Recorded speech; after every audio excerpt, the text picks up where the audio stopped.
Got a flip top, smoking cigarettes in the pocket, feeling good at the top, shopping at shops. She's walking in the sunshine town, feeling very cool. With the butchers and the bakers and the supermarket stores, getting everything she wants from the supermarket store.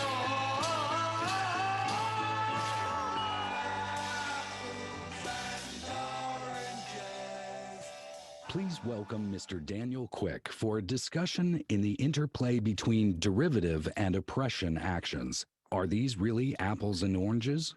Mr. Quick, the mic is yours. Thank you very much. Glad to be here with everybody. I think we're waiting for the PowerPoint to come up.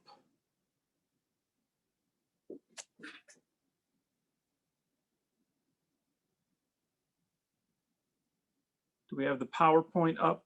Somebody?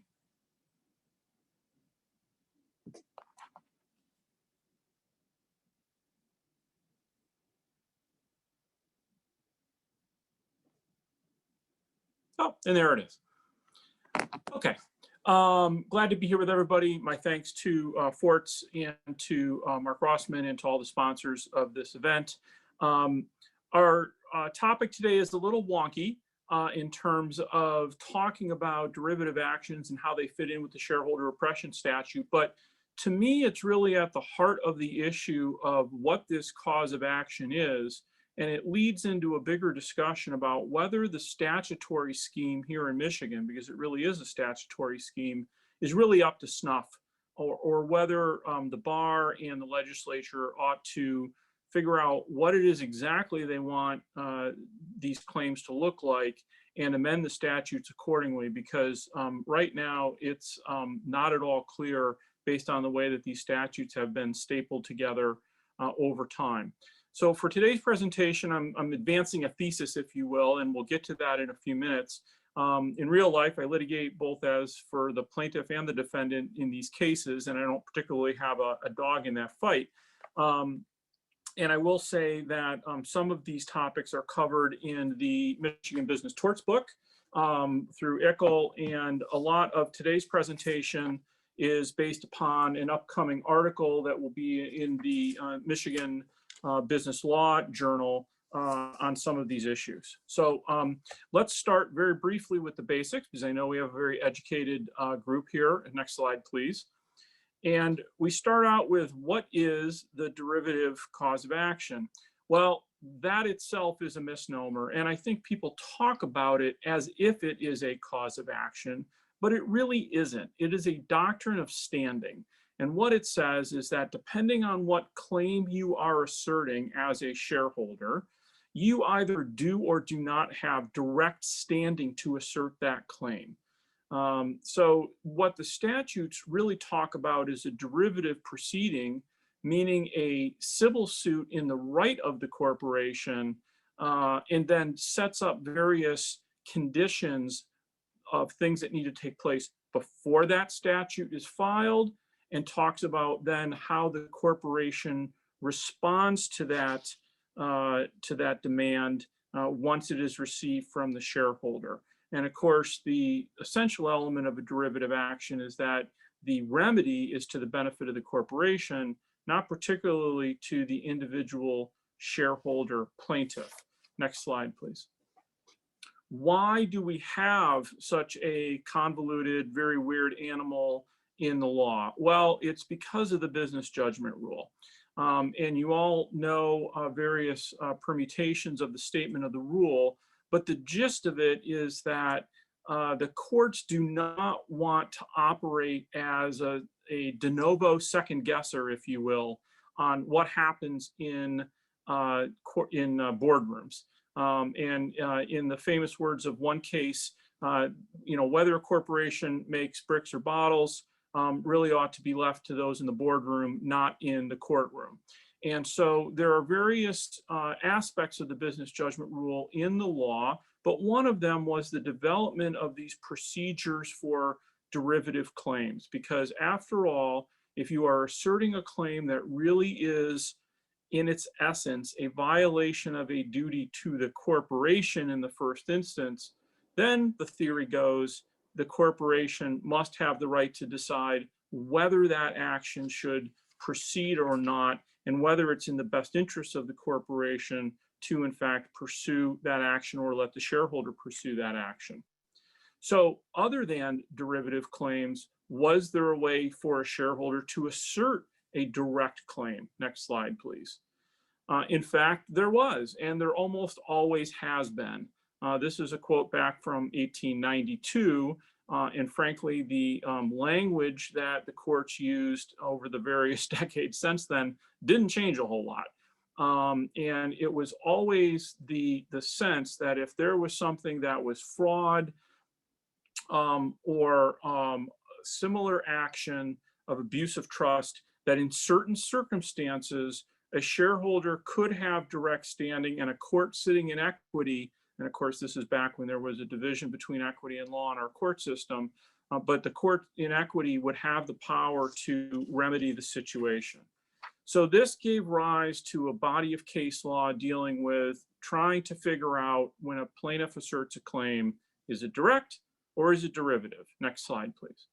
We're not going to be able to dive into the bowels of this, this issue. I've put up here a quote from a 2020 unpublished case, which summarizes it, and we could have a robust discussion about what all these tests mean and exactly how well they do in terms of delineating things. But I think the punchline for right now is that this law existed. It had been developed over a long number of years by the courts, and with some exceptions, I think it was generally understood by the courts and by the parties as to what was a direct claim and what was a derivative claim. Next slide, please. So then we start getting into the statutory situation. So in 1972, the state of Michigan adopted what then was MCL 450.1825(1), which was in the dissolution section of the Business Corporation Act. And it authorized the court to dissolve the company for, and here's the language we all know and love, illegal, fraudulent, or willfully unfair and oppressive acts to the corporation or to the shareholder. Where did this language come from? Next slide, please. Well, I was glad to hear from Professor Mull during last night's presentation that he learned this from me at last year's symposium, which is that Michigan borrowed it from South Carolina. This is the only legislative history on this issue that I'm really aware of, and describes a little bit, but not very clearly, what the intent was in terms of adopting this particular statute. Ironically, or well, somewhat ironically, and I'll get into this, you note here that it says that even though they adopted from the South Carolina statute, South Carolina had actually had no litigation to date. So we were sort of buying into this in the dark. And as Professor Mull talked about, we didn't adopt the statute quite exactly as South Carolina had it, but that's where it came from. Next slide.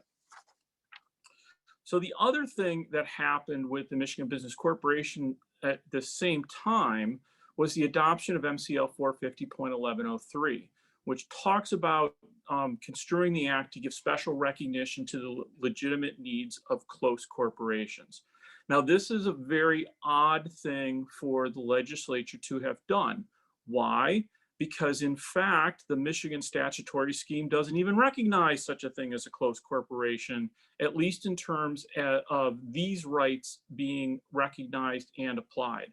So for example, lots of other jurisdictions have specific sections within their Corporations Act that deal with close corporations and define the rights of shareholders in a close corporation differently than the rights of a shareholder in a non-close corporation.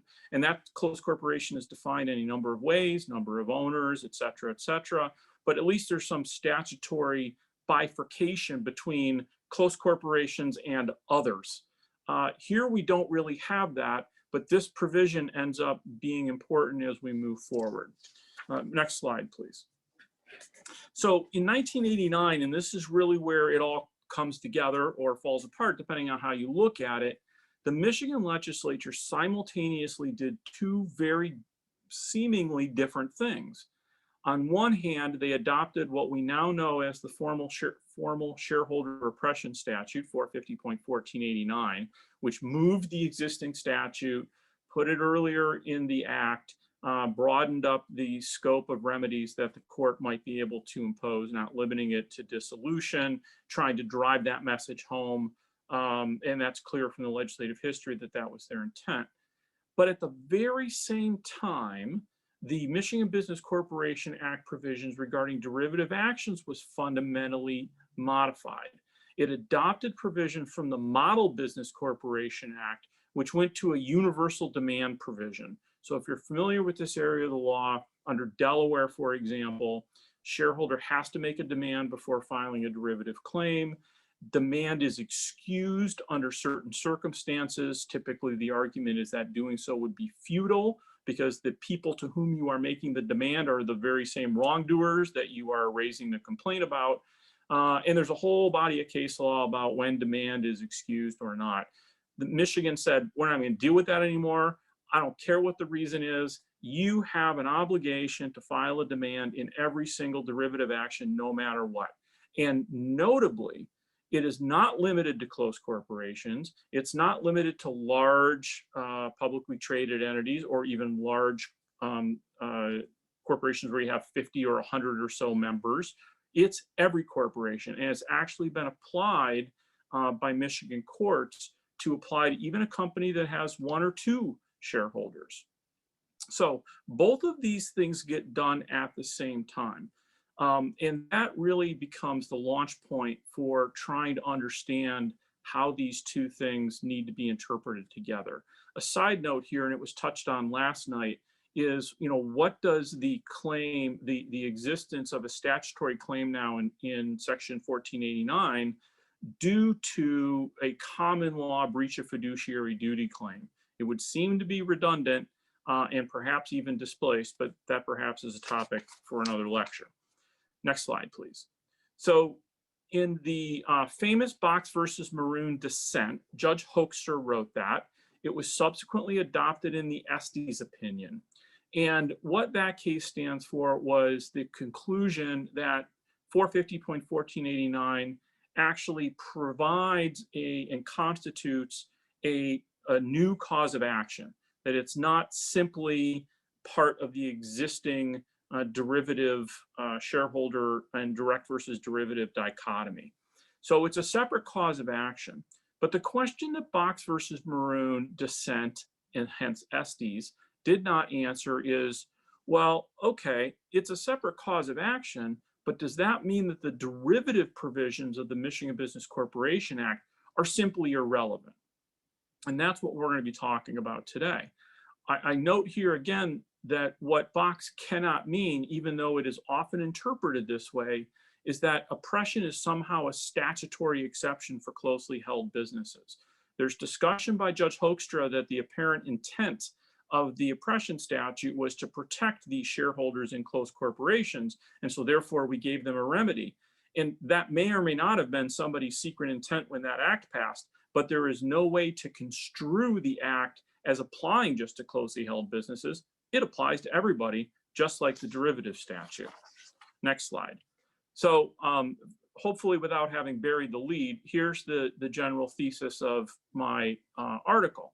And that is that since the derivative action statutes do not themselves constitute causes of action, the fact that a plaintiff has a new cause of action, the oppression statute, does not conflict with also enforcing the statutory derivative prerequisites when the guts of the underlying claim in fact present what would classically be defined as a derivative claim as opposed to a direct claim. Another way to say that same thing is that those claims which were traditionally recognized as direct claims under Michigan law also happen to end up being the very same sorts of quote unquote shareholder interests or shareholder rights that are protected under the oppression statute. And so that's consistent, but it's not consistent to allow what are traditionally derivative claims to now allow parties, plaintiffs I should say, to end run the derivative statutes of the Michigan Business Corporation Act, simply assert it the same exact claim as an oppression claim and avoid all that. And I've written on this previously, that if you look at the evolution of Michigan law, after the statutes were amended, and particularly after Franchino, the shareholder oppression cases went through the roof in terms of filing, and everybody more or less sort of walked away from the traditional direct versus derivative dichotomy, because why hassle with it?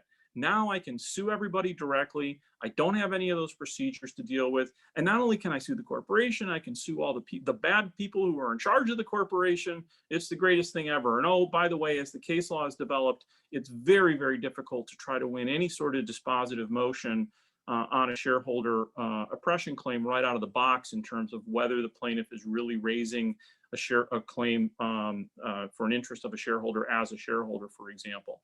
So that gave great power to the plaintiff's bar. But the question here is, when that underlying claim really states a derivative cause of action, should we really just write off all of that derivative case law? Next slide, please. And so here you see some of the symmetry that I'm addressing there. In Franchino, for example, there was a list of items that were recognized as traditional shareholder rights. And of course, the statute was subsequently amended after Franchino to add the termination of employment under at least certain circumstances. And whether that language makes any sense is, again, a topic for another day.